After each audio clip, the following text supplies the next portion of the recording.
அனைவருக்கும் வணக்கம். இப்போ எல்லாத்துக்கும் தெரிஞ்ச ஒரு வார்த்தைகள், இப்போ குறிப்பாக சொல்லணும்னா சர்க்கரை வியாதி. நாங்கள் என்ன சொல்லுவோம்னா, சர்க்கரை வியாதிங்கிறது ஒரு நோய் கிடையாது, அது வந்து ஒரு குறைபாடு. இப்போ நாம் எல்லாம் தெரிஞ்சுக்க வேண்டிய விஷயம், அடிப்படையான விஷயம். நாமெல்லாம் நினச்சி சர்க்கரை சாப்பிட்டா சர்க்கரை வியாதி வரும், அரிசி சாப்பிட்டா சர்க்கரை வியாதி வரும், வேலை செய்யாமல் இருந்தால் சர்க்கரை வியாதி வரும். இதெல்லாம் ஓரளவு உண்மை என்றாலும் கூட, ஸ்ட்ரெஸ் யாருக்கு அதிகமாக இருக்கோ அவங்களுக்கு சர்க்கரை வியாதி வந்தே தீரும். கொஞ்சம் முன்ன பின்ன இருக்கும், அவ்வளோதான். நம்ம பண்ண வேண்டியது, நாங்கள் ஒரு புள்ளி வரோம், நாங்கள் எங்கள் கேம்பில் கவனித்தோம்.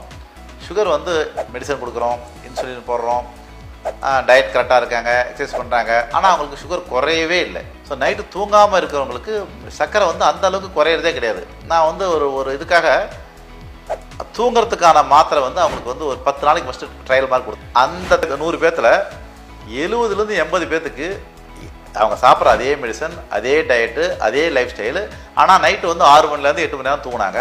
ஆனால் அடுத்த மாதம் பார்க்கும்போது சர்க்கரை வந்து அப்படியே நார்மல் ஆகிடுச்சு. தயவு செஞ்சு நைட்டு தூக்கத்தை அவாய்ட் பண்ணாதீங்க.